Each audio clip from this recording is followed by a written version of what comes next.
Tonight's story begins with a simple family visit, a week with a cousin, an aunt, and an uncle in a quiet house at the edge of the woods. But Aunt Marie is not herself anymore. Her laughter echoes in the night. Her broken body crawls through the trees. And what she leaves behind is black and burning. The worst part isn't that she always comes back. The worst part is realizing who else might become her. This is not just family. This is inheritance of horror. Welcome to Nightmare Proof, where true horror comes alive. Here, you'll hear real stories of the strange, the disturbing, and the unexplainable. Turn down the lights, get comfortable, and prepare to face the darkness. There's something wrong with Aunt Marie. I just got home after spending a week at my cousin's house, and I'm convinced that something is seriously wrong with my aunt. I told my parents about everything, hoping they'd understand how disturbing the whole experience was. They assured me they'd talk to her and figure out what was going on, but now she won't return their calls. It feels like they're not doing anything, and the truth is, the whole thing has left me deeply shaken. It all started when my mom told me I'd be staying with my cousin while she and my dad went on their anniversary trip, something I wasn't exactly thrilled about. For one, they never took me on any of their trips. And for another, I didn't particularly like my cousin. His name was Austin, and he was a very whiny child. One year at my birthday party, he cried because I got the toy he'd always wanted. And to everyone's surprise, my aunt and uncle left the party and came back an hour later with the same exact toy I'd gotten, but for him. Luckily, we were the same age, which barely helped, since our interests couldn't have been further apart, something I was instantly reminded of the moment I arrived at his house. My uncle greeted us at the door with my cousin, Austin, standing beside him. "Welcome in," he said cheerfully. "Okay, buddy, we'll see you in a week. Have fun," my mom called out as she gave me a quick hug. My dad chimed in with a forced grin. He's been so excited about this. Yeah, right. Austin led me to the guest room where I'd be staying, where I dropped my stuff off. Then he took me to his room. "Well, these are my wrestling toys," he said, motioning proudly to a pile of bulky, plastic muscle men action figures. "I'm good," I said flatly, making it clear I'd outgrown that kind of stuff. Trying to change the subject, I asked, "Can we go explore the woods in your backyard?" I remembered how cool their property was, dense trees, winding trails, and a large creek running through all of it. Austin's face changed. "No, Mom will be home soon," he said with a slight frown. "And?" I asked, raising an eyebrow. "Why does that matter?" He didn't answer right away. Instead, he looked down at the pile of toys, paused, then sat cross-legged on the floor. "She just won't like that," he muttered. For about an hour, we just sat there catching up, and I could tell Austin wanted to tell me something. Soon, my aunt came through the door, loudly welcoming me into their home. The sight of her scared me. She had a lot of makeup on, much lighter than her natural skin tone, and she wore blue and green eyeshadow with bright red lipstick, which wasn't exactly perfect. "Did you guys play with the fighter men?" she said as she rushed to the ground beside Austin, grabbing one of the toys and stringing him up by his arms. She bounced him up and down, moving toward me. Her face then froze in a goofy grin as she held an uncomfortable pose.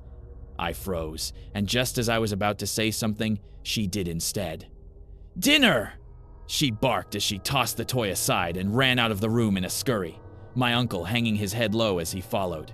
Dinner was god-awful. It was some sort of mix between blood, soup, and skin, gumbo, which I had no problem expressing my disinterest in. My aunt ate as if she would never get another meal again, wearing the blood-colored soup all over her face, mixing with her caked-on makeup. She then let out a laugh I hadn't heard in a while. My Aunt Marie always had a funny and unique laugh, that much I remembered. I asked to be excused, as my stomach had begun to hurt. After offering me something else for dinner, my uncle excused me so I could go lie down. Shortly after going to the guest room, I was already feeling better, but the room was very stuffy, which led me to ask for a fan.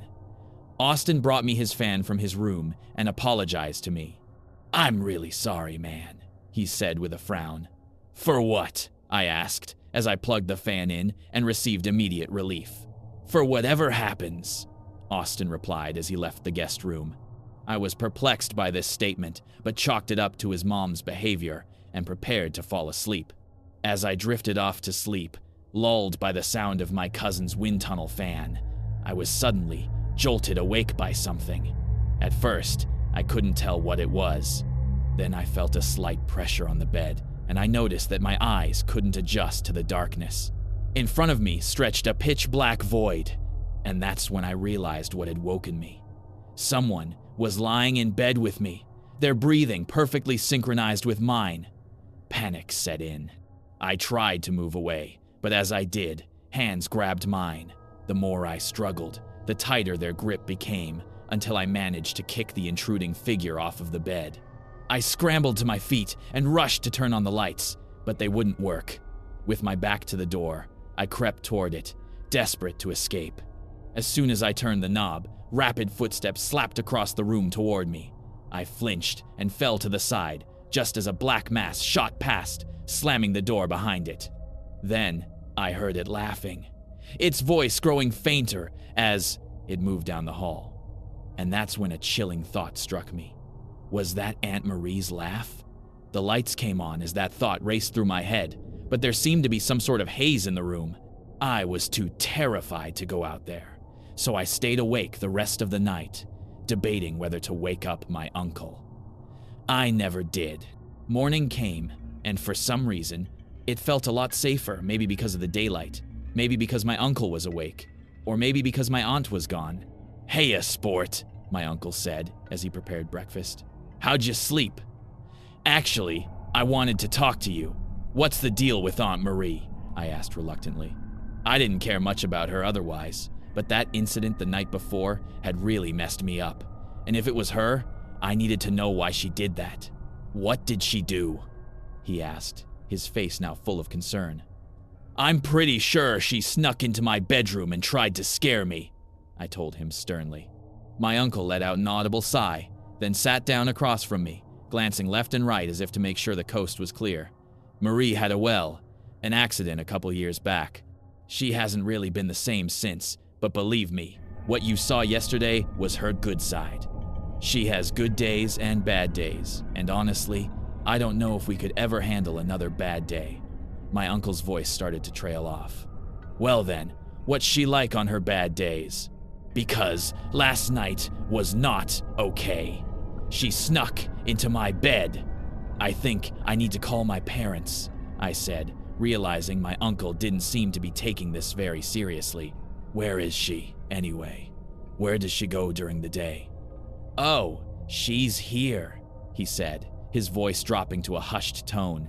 "She never actually leaves home." He pointed toward the backyard wilderness.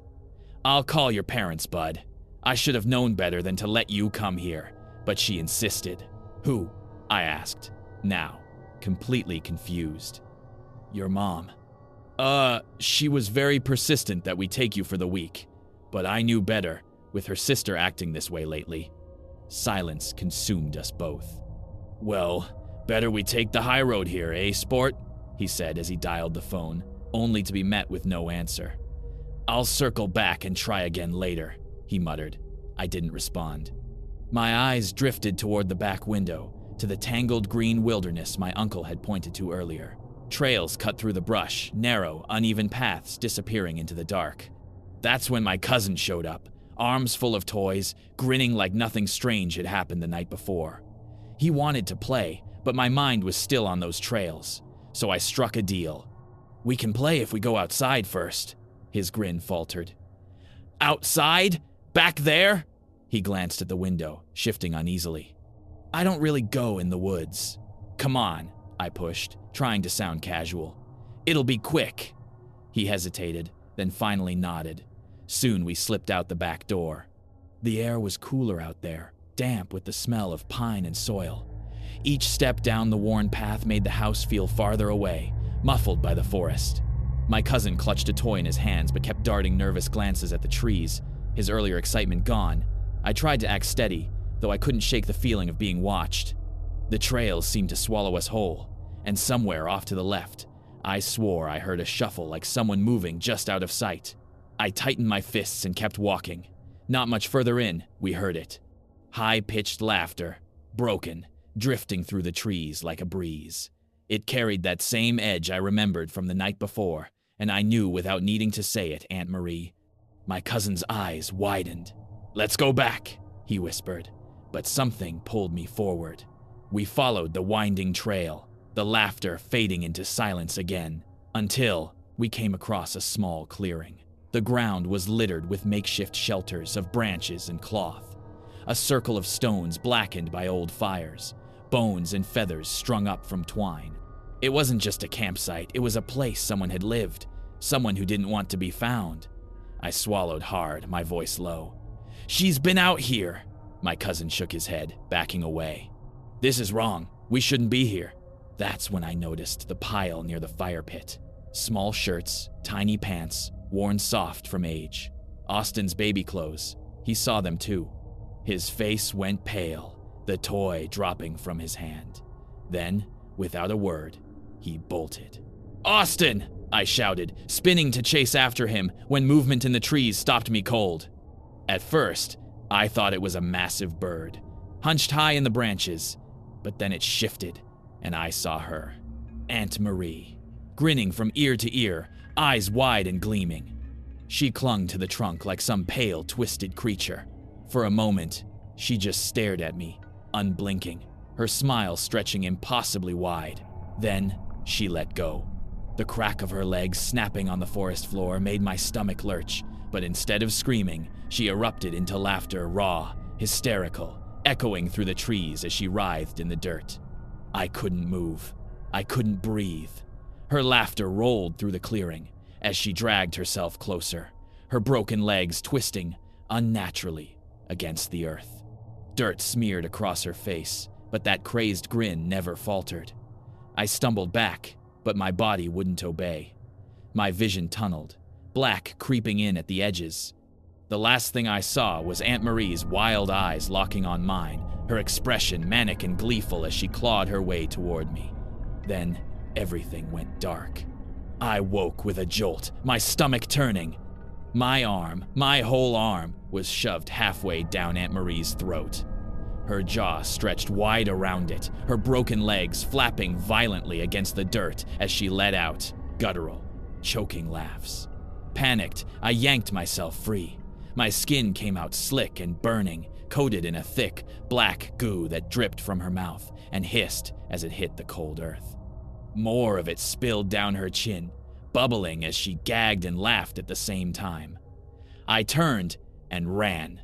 The forest was cold and dark, shadows swallowing the path.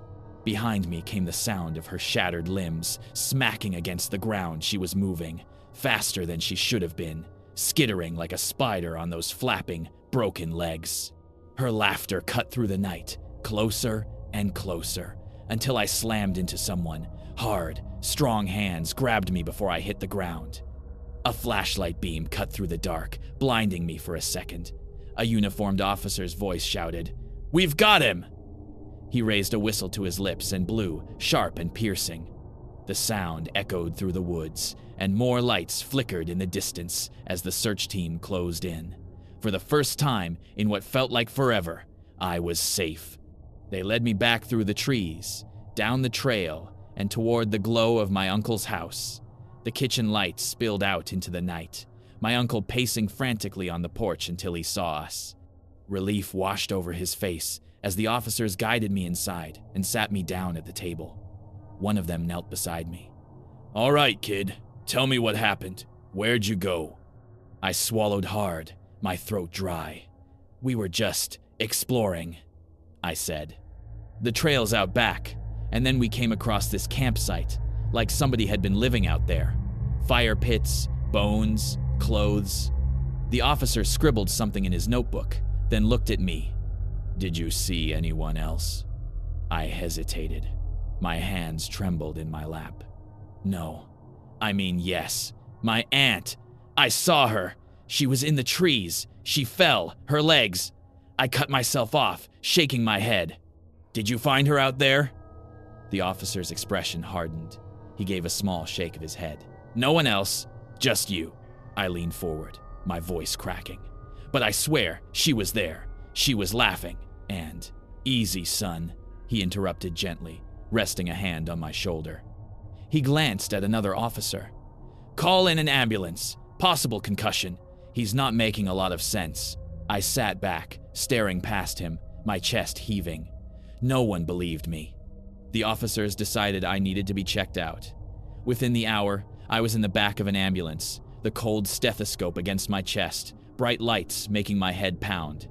After a series of tests and questions, the paramedics finally cleared me. No concussion, no injuries, just a scared kid who had gotten lost in the woods. I was then brought back to my uncle's. The next 3 days passed quietly. Almost too quietly. No laughter in the woods, no bodies in my bed. Aunt Marie was simply gone. Meals came and went. The house felt normal. And for the first time since arriving, I almost let myself relax. On the third night, while we sat in the living room surrounded by scattered toys, Austin leaned closer, fiddling nervously with something in his hands. His voice was low, uneasy. She's not gone for good, he murmured. It's happened before. She disappears for a while, but then she comes back. He wouldn't meet my eyes after that, and I didn't press him. That night, I tried calling my parents again, desperate to hear their voices, to explain what had happened. But every time I dialed, the line went dead, or the call wouldn't even connect. My uncle brushed it off as spotty service, but the knot in my stomach only tightened.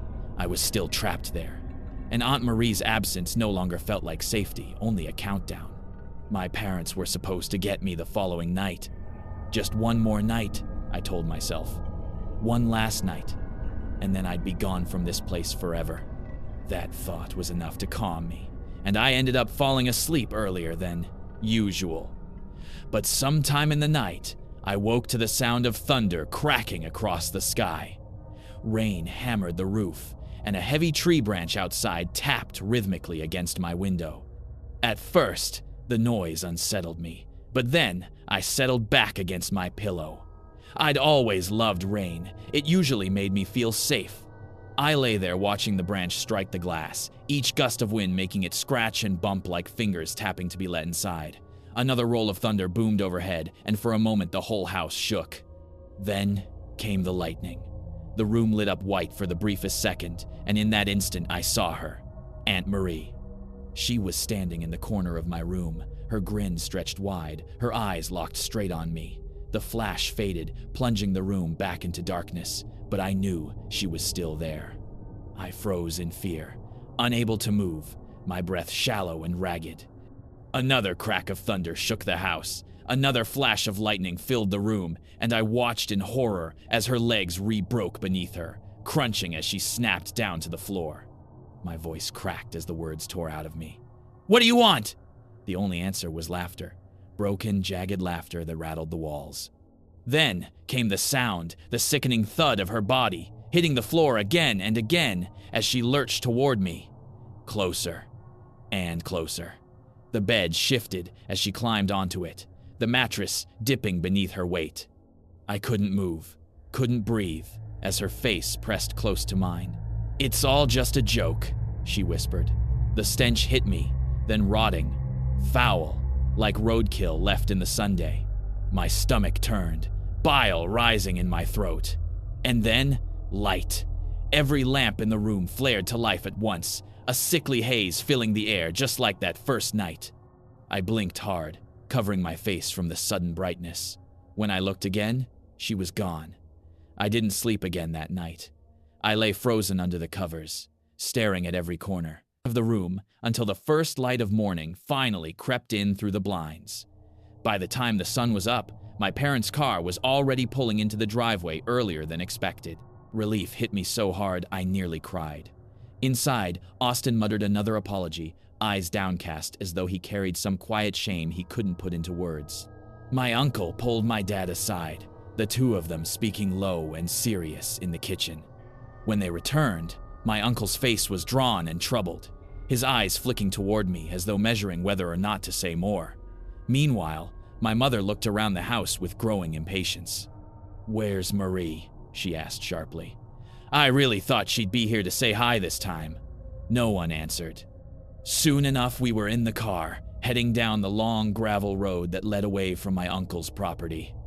My dad gripped the steering wheel tight, jaw clenched, silent the entire ride. My mom hummed softly beside him, a tune that seemed far too cheerful for the weight pressing down on me. I begged them to listen, to believe me. I told them everything about the trails, the campsite, the laughter, the black goo, and last night's horror in my room. My words tumbled over themselves in desperation, but neither of them responded. My dad stared at the road, stone-faced, while my mother's humming never faltered. The days that followed blurred together. Home felt safer, but not whole. My parents acted as though nothing had happened, as though my week at my uncle's had been ordinary. Anytime I tried to bring it up, they brushed me off. "You're fine now," they'd say. "It's over." But it wasn't. One afternoon, not long after making my second post on here, I came home, sweaty and tired from playing. That's when I saw my dad sitting at the kitchen table. His face was pale, serious, the kind of look that made my stomach drop before he even said a word. "Sit down," he said quietly. I did. I obeyed, my heart pounding. He leaned forward, elbows on the table, struggling to find the right words. "Your mom," he began, voice tight. "She had an accident while we were away. Nothing major, but she's been having some side effects from the medication they gave her." His eyes flicked up to meet mine, searching, pleading almost, as if he needed me to accept that explanation without question. "At first it wasn't bad, but well," he added.